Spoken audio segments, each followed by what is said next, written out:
Welcome. So today is our Move into Stillness meeting.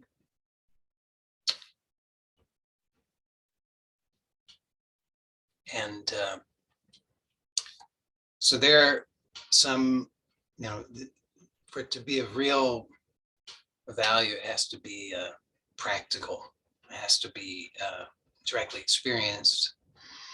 And at the same time, there is a, we could say, an academic or a conceptual level that is also of value in this. So we want to take a little bit of time to cover some of those important concepts at the beginning because they inform the whole process. So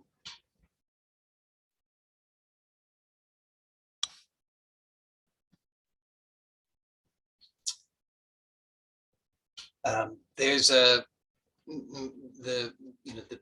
basis of this work that we're exploring together in these Move into Stillness meetings is the title of these meetings is it's Move into Stillness, and then it's a somatic movement explorations. And so we really kind of want to understand, what does that even mean? And so there actually is a technically, in people who give names to things, they give a name to a part of the nervous system. They like to divide things up conceptually, and so they give a name to a part of the nervous system, and they call it the somatic nervous system. And the somatic nervous system is the part of the nervous system that is we could understand it in terms of not just the geography of it, but more functionally. What is the function of it? The function of it is sensation and motor control.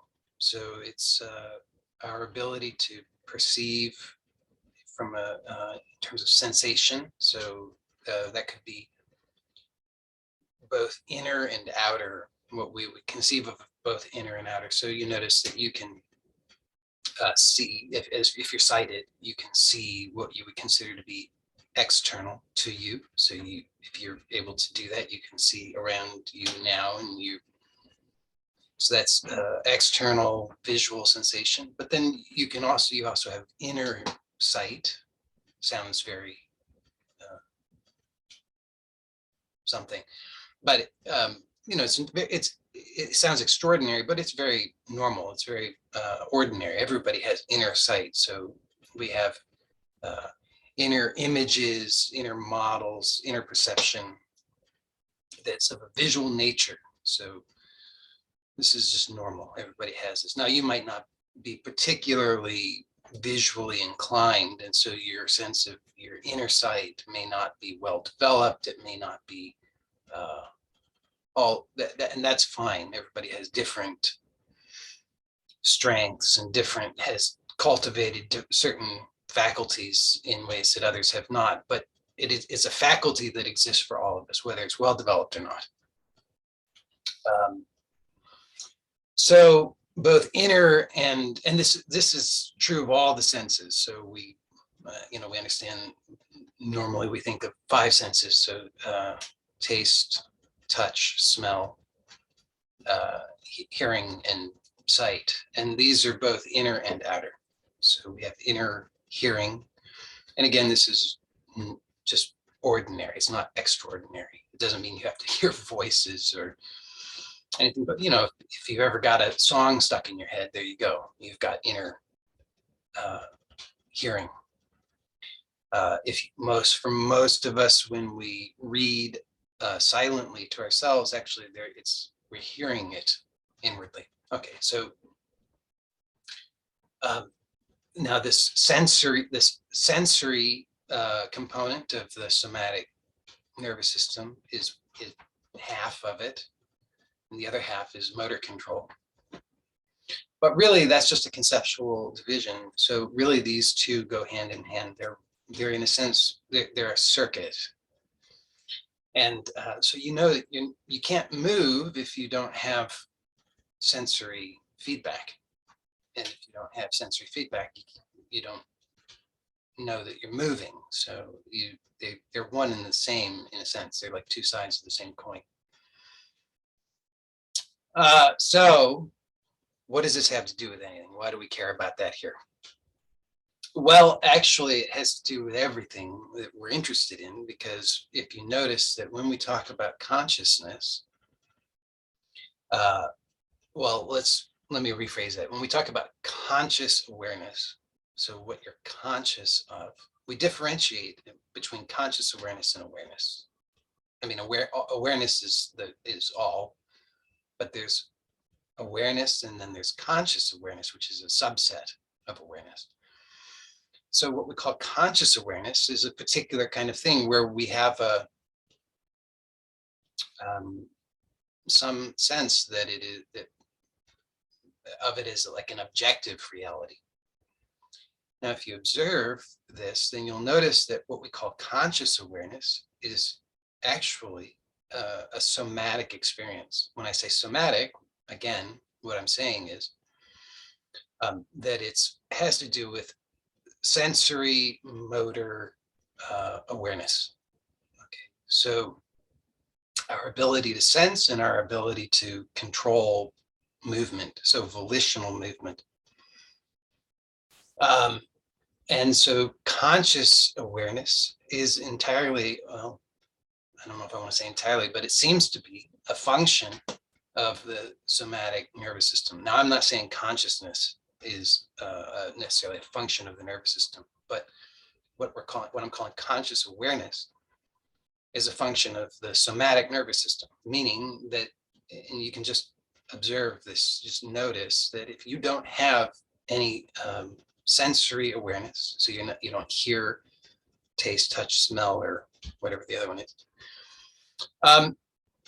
and you don't have any sense that you can move, there's any kind of movement occurring, then what is there? What would you be calling conscious awareness? There wouldn't be any conscious awareness. There would be awareness, but there wouldn't be conscious awareness. Because for there to be conscious awareness, what we call conscious awareness, there's an awareness of something, and that what we're aware of, if you observe, you'll see that it falls entirely into these buckets of sensation, and motor control or movement. Okay, so now if you look at what are the problems that we have now, of course, as I sometimes have as point out, if you notice in deep sleep, for example, there's no problem. It can't be a problem. Now, there's not only is there no problem, there's nothing really. I mean, there's maybe very subtly something which we could call it dormancy, but there's for all intents and purposes, we could say there's nothing. There's no person, there's no thought, there's no sensation, there's no movement, and so obviously there's no problem. So all of, if now here you can notice that all problems involve, they have a somatic, they depend upon a somatic component, meaning all problems depend upon sensation and what I'm using the word sensation to include sensory perception. Okay, so sensation and movement. Without sensation and movement, there couldn't be a problem. And there's also, without sensation and movement, there's no separation, there's no person. So why do we care about this? Well, the point is that all the problems, now we could say, okay, then clearly the solution is do away with all sensation and all movement. But, no, hold on, not so fast. Let's not throw the baby out with the bathwater. Just because it logically does not follow, and neither is it true, that because problems exist when there is sensation, or rather that problems depend upon sensation and movement, does not mean that movement and sensation necessarily produce problems. It just means that problems depend upon those things, but that all experience depends on those things, and all experience is not necessarily problematic. So here, what we're interested in, the reason that we're doing these explorations in these Tuesday meetings, is because if we can start, it's a vehicle for greater self-awareness, and specifically to become aware of what it is that we're perceiving as a problem. Now, as I said, we're going to just, explore upfront some concepts. Also gives me some time to warm up because it's very cold in here. I'm shivering. But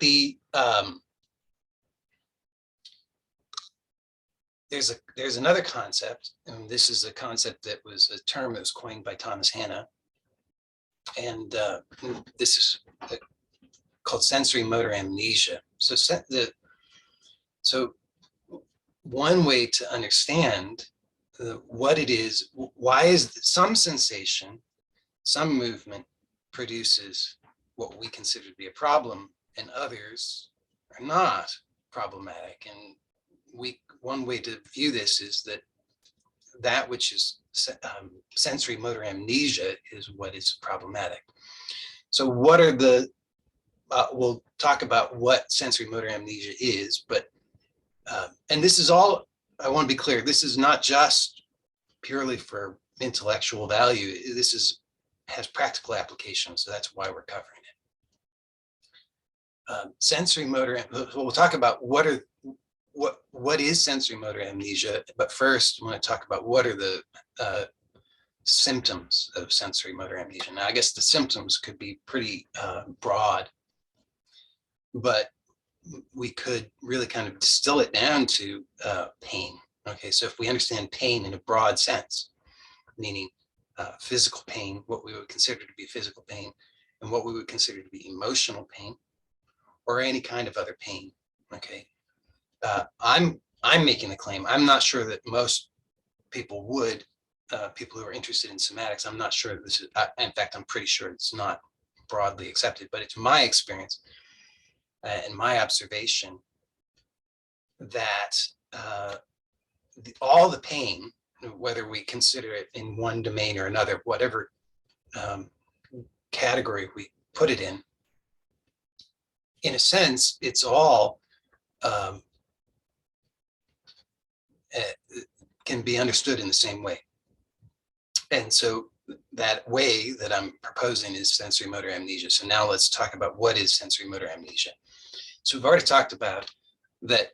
So we're hearing these words sensory motor, so that indicates this is somatic. Okay, so this is in the domain of the somatic nervous system. So that what we would consider to be conscious awareness, that part of ourselves that is aware objectively of experience. And we can, again, just notice that all experience consists of sensation and or sensory awareness and our sensory perception and movement. If you disagree with this, if you can think of anything outside of that, you let me know. But I'm pretty sure that when you look, you'll see that this is true.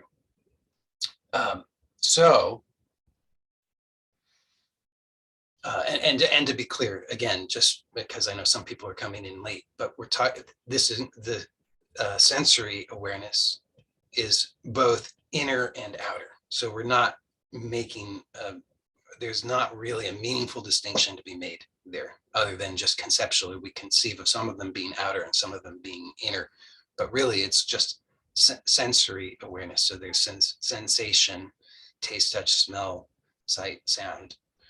And we can conceptually divide that as inner and outer, but it's sensation. Okay, so without sensation and without movement, there is no experience really that we can talk about. So experience really just is a shorthand for those things.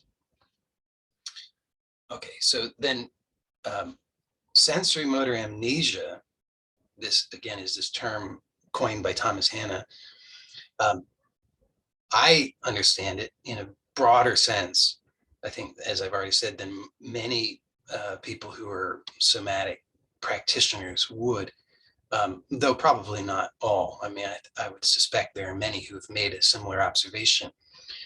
But we start to look and see, look at your own experience, and you'll start to see that this is true, that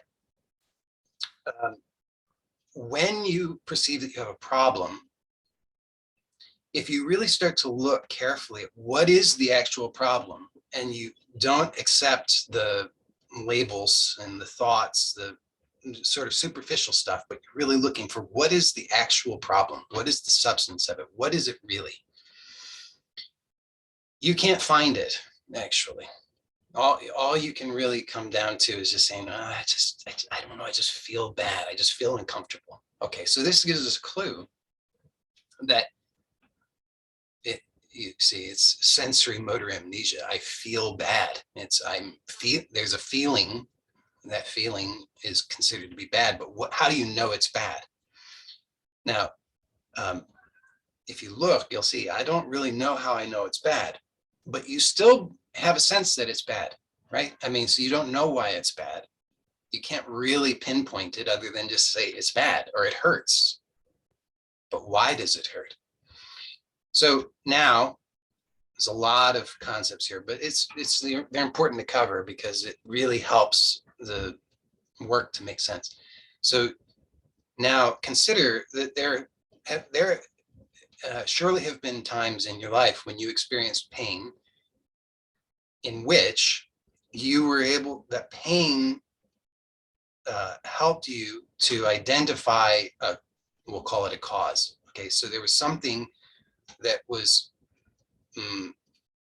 injurious or somehow not good for your body, let's say, just to keep it in the domain of just physical pain for the moment.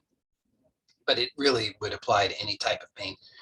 But maybe, you stepped on something, right? You stepped on a little sharp rock or something of that nature. That pain was a signal. So here we're talking about acute pain. It's a signal that helps you to locate something, identify something, and adapt, right? So this makes sense functionally. Then pain is a useful feedback. But oftentimes we experience pain that is chronic. Now, when we have chronic pain, then what we're dealing with, so again, acute pain is a valuable feedback because it helps us to consciously identify whatever is off so that there can be an adjustment. When it's chronic pain, and this really, again, now I'm using that term in the broadest sense. So we're talking about physical pain, emotional pain, whatever kind of psychological pain, any kind of pain you want to imagine. Just understand that it's all the actual mechanism of the pain or the structure of the pain is identical in every case, just with certain differences in flavor, let's say. So I'm proposing that this chronic pain is the byproduct of, or the what alerts us to sensory motor amnesia. So what is sensory motor amnesia? It means, the term basically describes it. It is that we have forgotten consciously. So the somatic nervous system, which is about conscious awareness of the sensation and the movement, we've forgotten about whatever it is. So there's something here. It's like as if we've stepped on that sharp stone, but we've forgotten how to correctly perceive it. So what's happening now is the feedback is still there, but it's not able to reach that part of the nervous system. And so the feedback reaches, but it's not with the clear signal that helps us to identify where and what. So we can't make the correction. what happens then is the nervous system is aware of this feedback, but doesn't know the source. So it starts to produce phantoms, you see. So these phantoms are widely varied, enormously varied, but it has, and we can see this, we can see in our lives how we try to solve the problem. First, in order to try to solve a problem, we identify it. How do we identify it? Well, you look how you've identified it. You've called it this, you've called it that, you've blamed this and you've blamed that. You've tried various therapies and remedies, and none of that has worked. So this is a really, really good clue then that what you're dealing with is actually sensory motor amnesia. When this is true, whether we're calling it now, understand none of this is a medical diagnosis, but just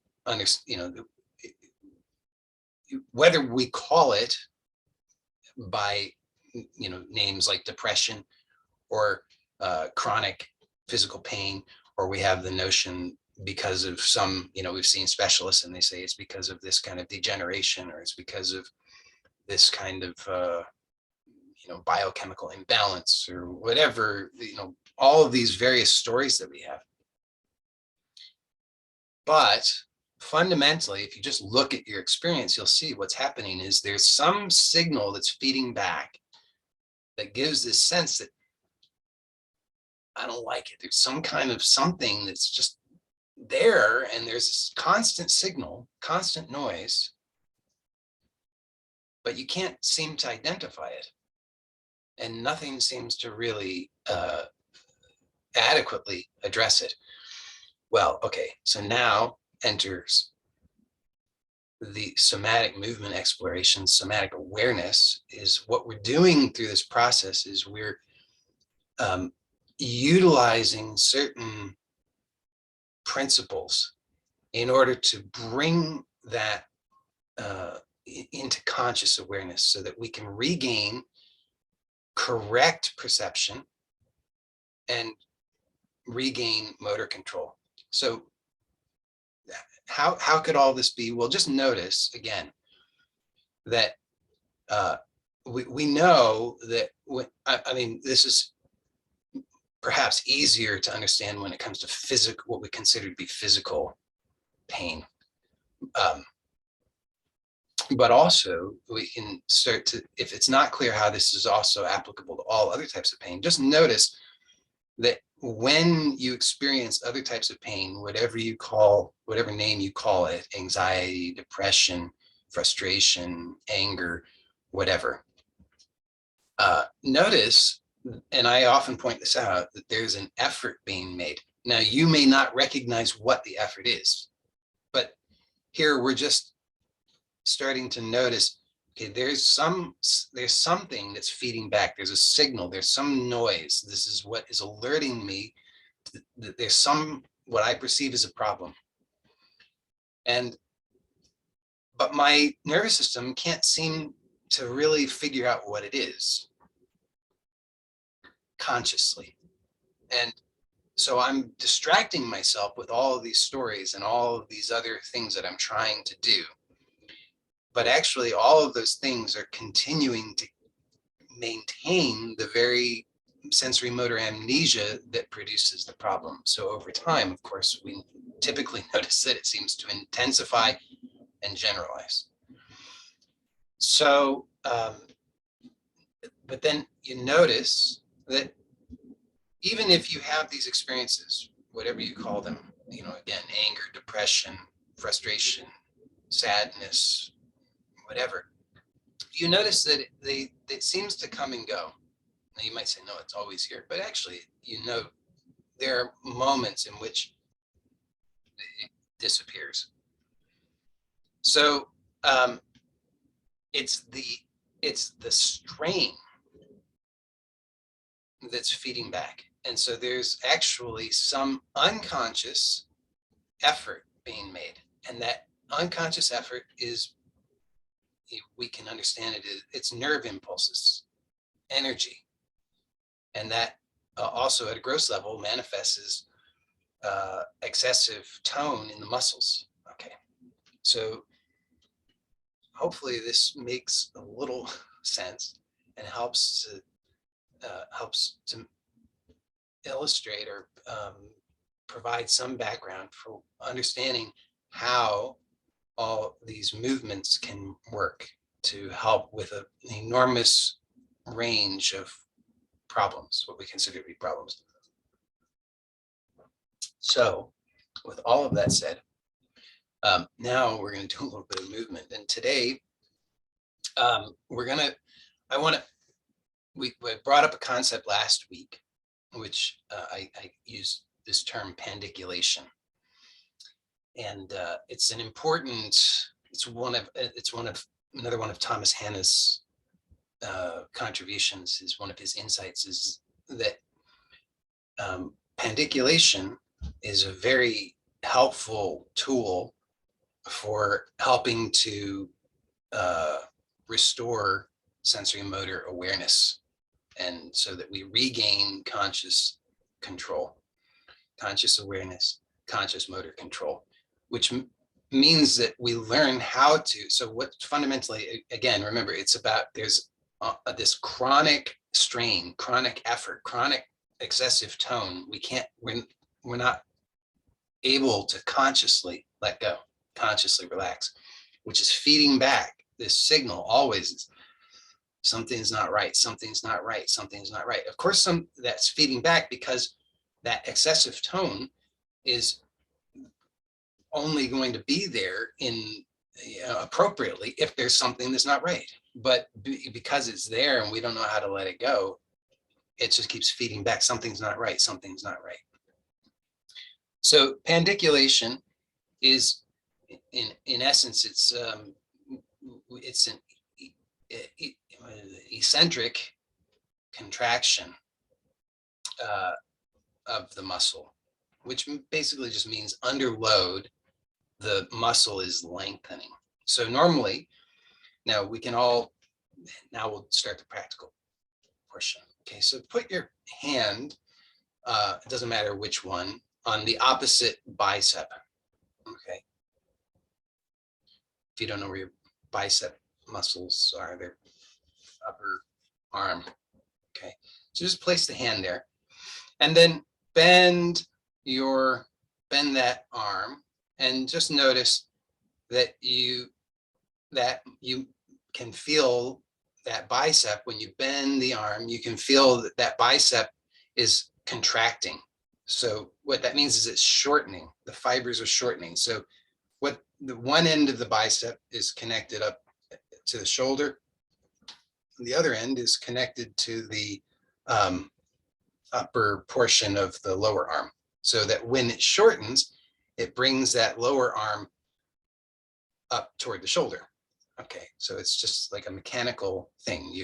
It's like you could imagine if you have a rope between 2 points, and then you shorten that rope, then the 2 points come closer together. So that's what's happening. Okay, so now when you are lowering the arm, so now slowly lower the arm. So you bring the arm up and then slowly lower the arm, and feel how when you are lowering the arm, you can feel that the bicep is there's still tone in the bicep, right? Because it's under load, it's having to slowly lower the arm. So there's tension there, but it's lengthening, right? Rather than contracting, now it's lengthening in order to lower the arm. So it's a special circumstance. I mean, special not in the sense that it doesn't happen all the time, but special in like it's different. That's a different thing than contracting the muscle. Here, it is a contraction, but it's an eccentric contraction. So it's lengthening while contracted, but it's not shortening while contracting, it's lengthening while contracting. So this is pandiculation. Now, let's explore. So you can take your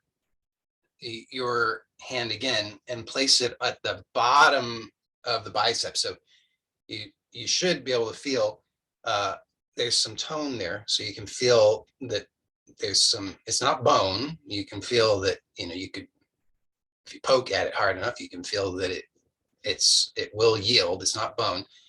But you'll probably notice down here that there's it's taut. Probably. You will notice this. For most people will notice this because, well, we'll explore why that is. And we'll also explore, should that be?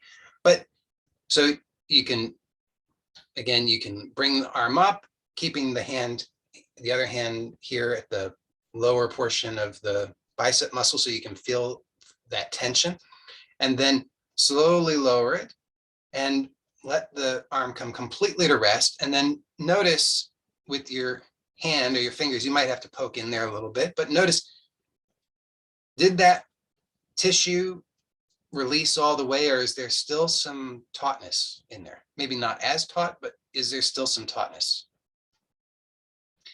And for most of us, the answer will be, if we're sensitive at all, we'll notice, oh yeah, there's still some tautness there. So hopefully you're having that experience, because if not, you can test it somewhere else. You could just feel anywhere, feel around on your neck or something, and just notice that there are muscles there, there's soft tissue that's not so soft. It remains taut, even though, understand, you're relaxing the arm as much as you can. You're letting that arm rest. So you have to ask yourself then, what's the purpose? What's the need of this tone in the muscle, in the bicep muscle? So this bicep muscle, what is its function? It brings the arm, the lower arm to the upper arm. That's its function. So when that arm is completely at rest, as much as we can, then functionally there's no need for any tone, or other than resting tone, but there shouldn't be any excessive tone. You shouldn't feel tautness in the muscle.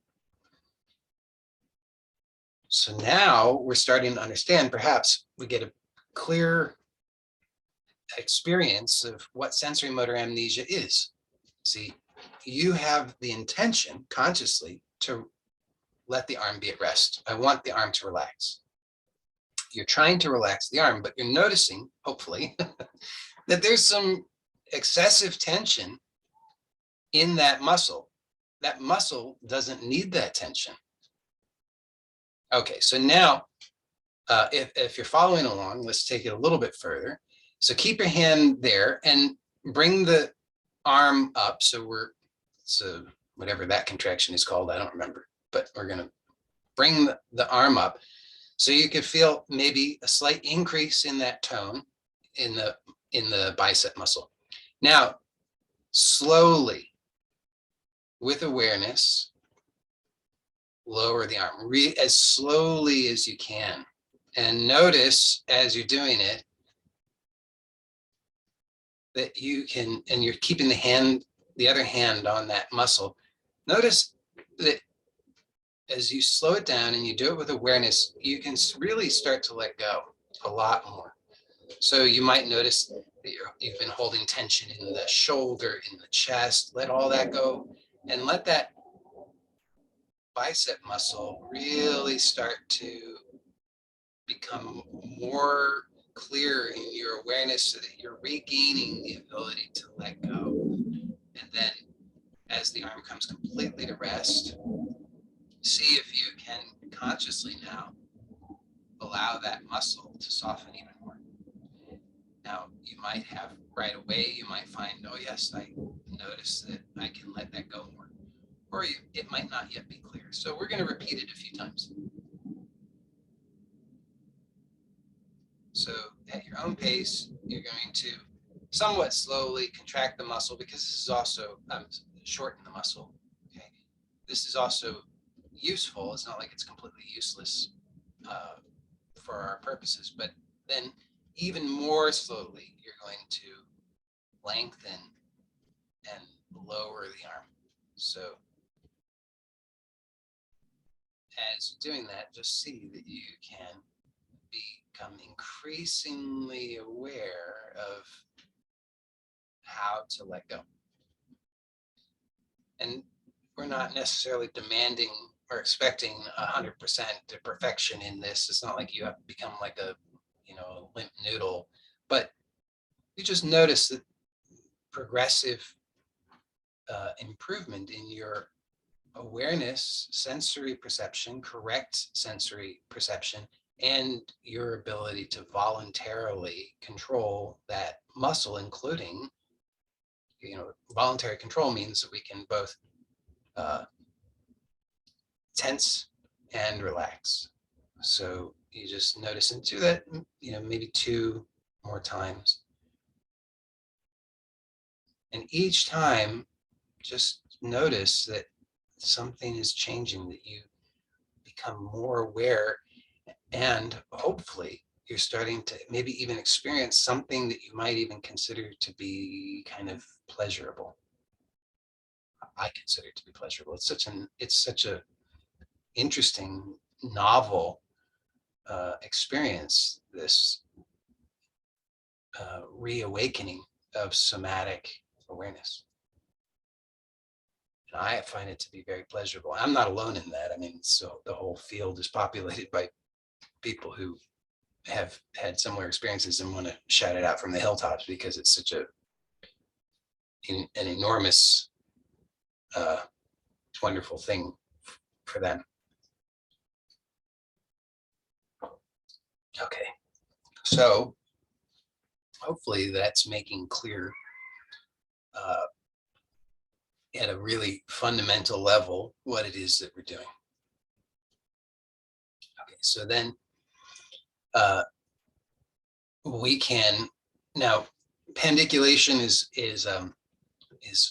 one, as I say, it's one of those tools. It's a very useful tool. It's not the only tool. So don't think that now, oh, how do I figure out how to pandiculate everything? It's a helpful way to understand it, but don't get too hung up on that because it's only one of the tools. So notice what else we've been employing. Okay. So slowness and giving attention. So these are also very, very important tools in the process. And fundamentally, they're more important than pandiculation. Feldenkrais never consciously taught, that I'm aware of, taught pandiculation, and yet he got fantastic results. So, but pandiculation is a very, very powerful, useful thing to have in your toolbox.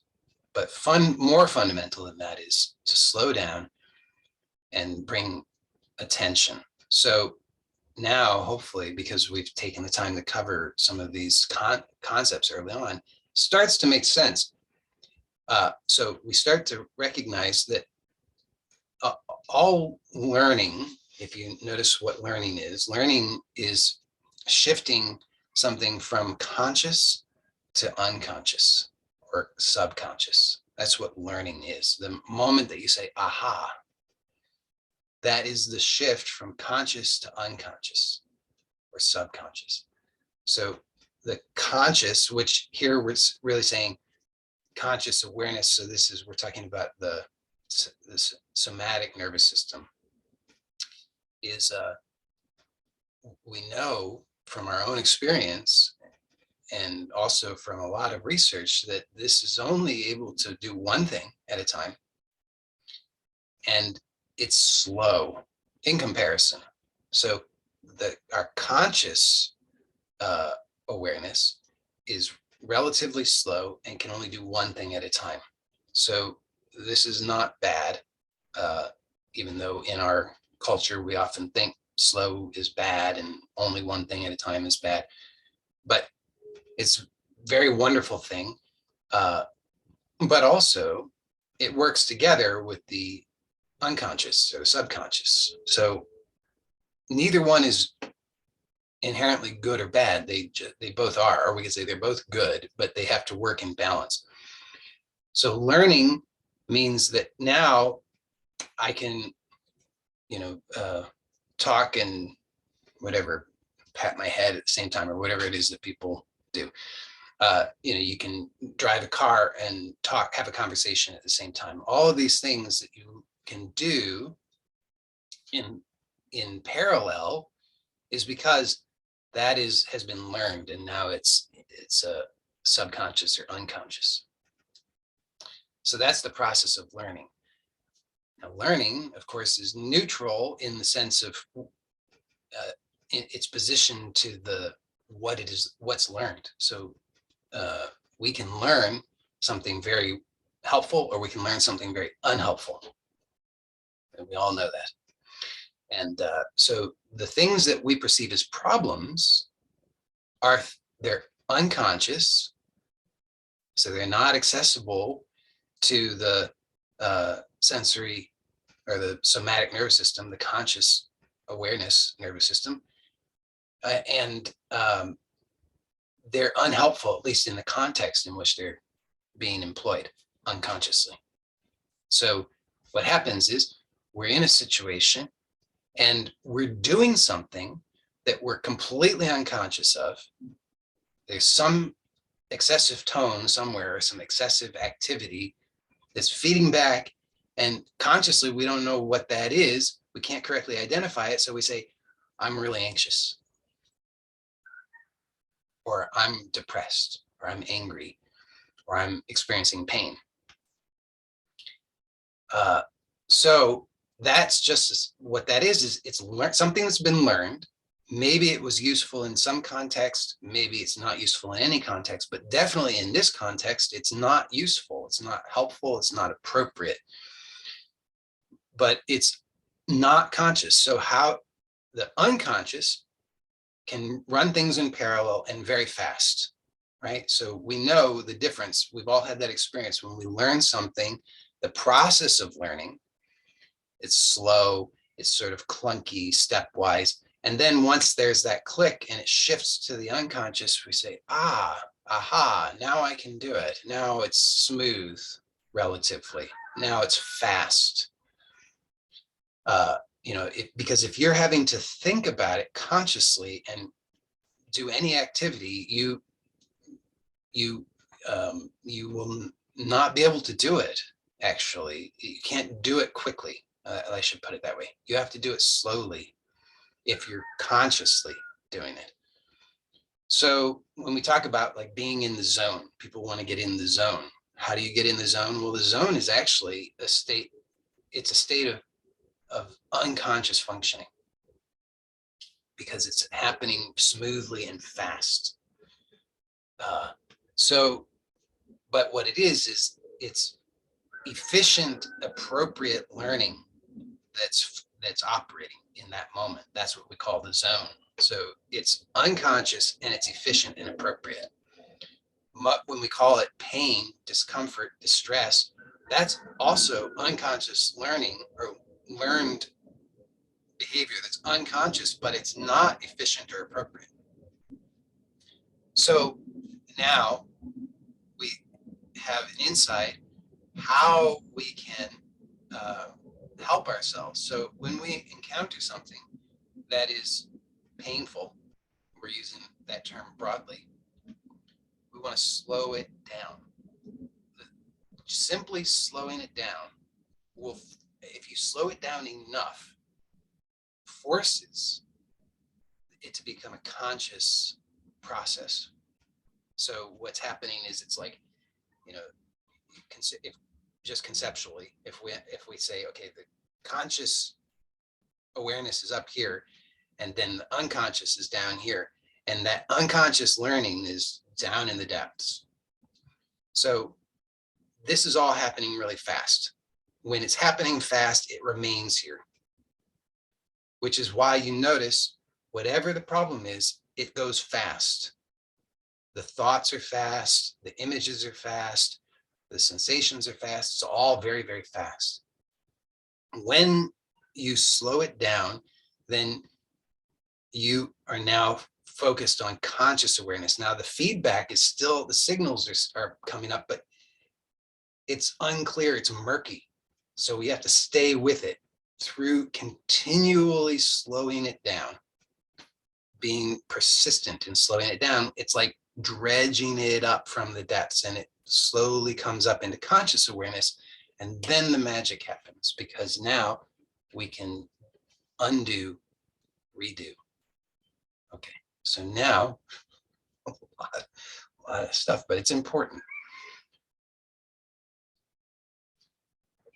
So with all of that now in mind, let's just explore how, so I want to be clear, my goal with all of this is not just to give you an experience. The experience is maybe helpful sometimes, but more importantly, I want you to have the an experience paired with the knowledge of what that experience is, so that you can begin to make use of that in your life, rather than it just being some mechanical thing, do this exercise, hope for a result.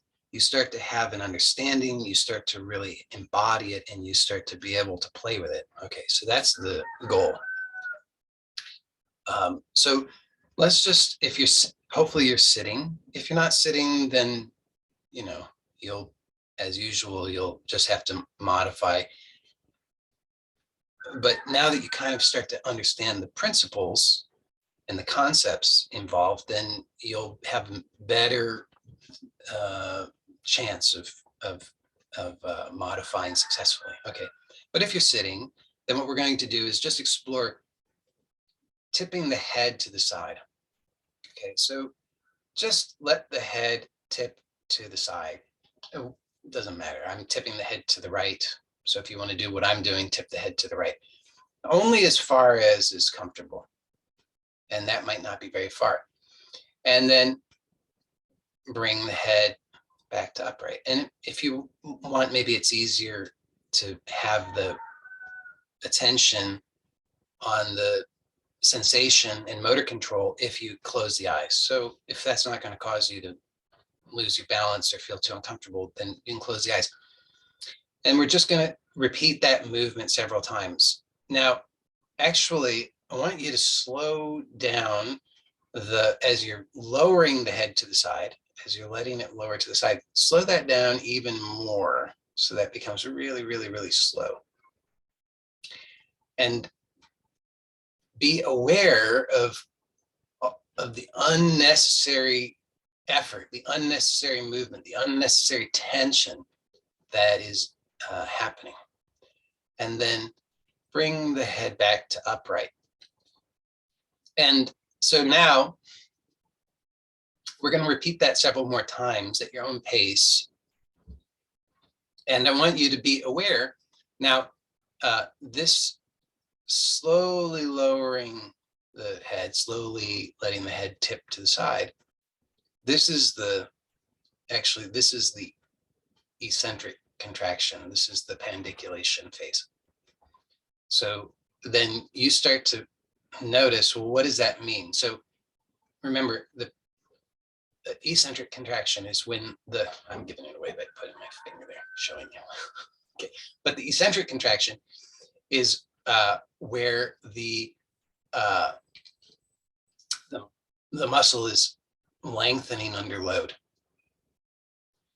So start to see if you can feel what part of the body is lengthening as you're letting the head tip to the side slowly.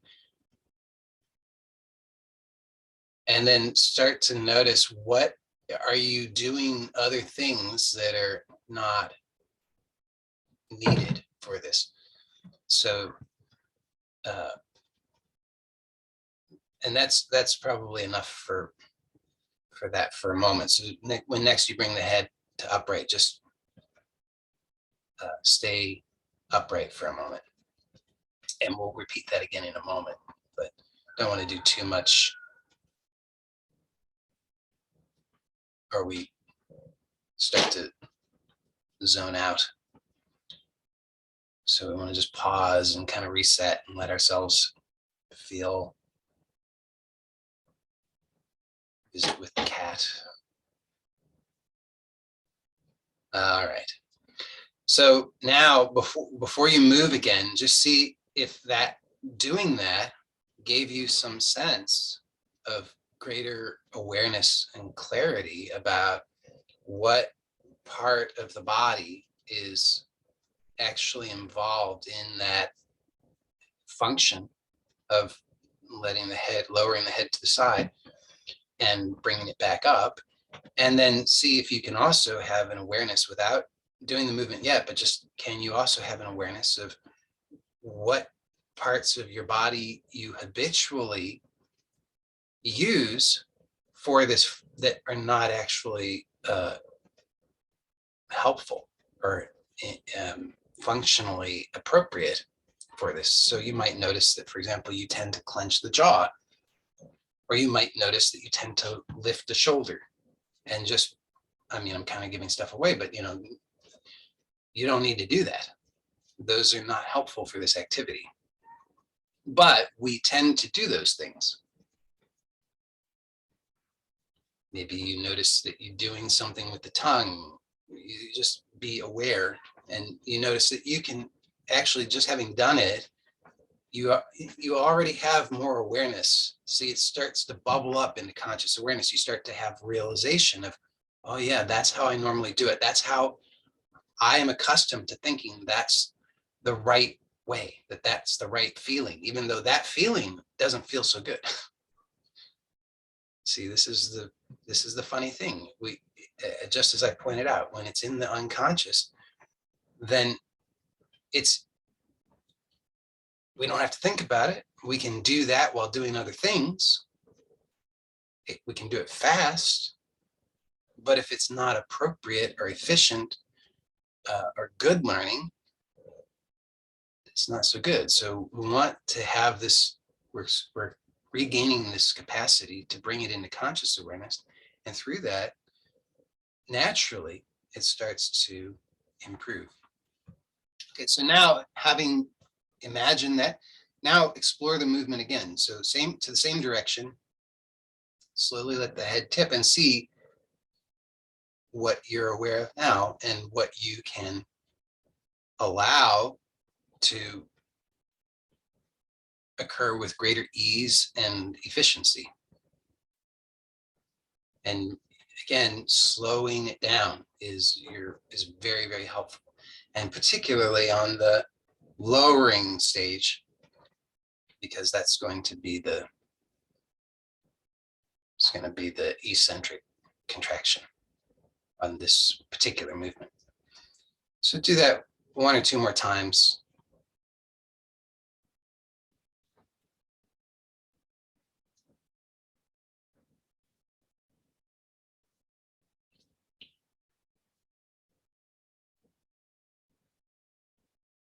And then when you're next back to upright, just pause there and just notice, it's a funny thing. We become, our attention tends to become unnecessarily narrow. So when you really pause here, you might notice that some other things, some parasitic movements or tensions have kind of crept in. And that's okay. You just become aware of that and let that soften. And really, I would say be grateful, because what's actually happening is you're becoming aware consciously. So the process is working. It's very wonderful. We want to be gentle about it, because if we become too aware of too much too quickly, then that can be overwhelming and uncomfortable. So we just do a little bit at a time. Now, actually, I have to wrap up today on time. So we won't together take time to go to the other side, but you might want to do that on your own after we wrap up, because it might feel a little funny having just done it to one side. So you can do it to the other side, but it will be the same process. You'll just slowly let the head lower to the other side. Be aware that there are going to be differences between the two sides. You'll have most likely more ease and more range of movement initially to one side than the other. So don't try and force anything. That will be very counterproductive. So always we want to be gentle as well. Gentleness is super important in this. So you might find that, like I find that naturally, or by conditioning, I have more range of motion tilting the head to the right than I do initially tilting it to the left. So you might find the opposite is true. You might not find a huge difference, but just be aware of the tendency to try and force the two sides to be the same, but they're not. So you have to work with what's there. Okay, so be gentle. And if in one direction you only move a tiny little bit, that's fine.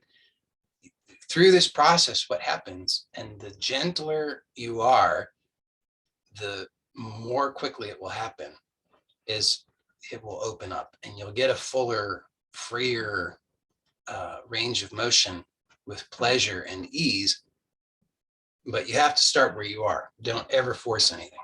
Okay, so covered a lot today. And so you've got a lot to let do its thing. It's that this knowledge and the experience will be very helpful to you. So let that be there for you in your awareness and explore that and experiment with that over this week. And you'll see that it's very, very wonderful. And you'll have these experiences where things just open up and there are these aha moments. And so remember, slow, gentle, with attention, and then in addition to that, you also have this knowledge of pandiculation. So if you can make use of that without excessive thinking, then do. And if not, then don't worry about it. The only other thing is, also touch can be helpful. So if you find, just placing a hand where you have sensation will help because it's feedback.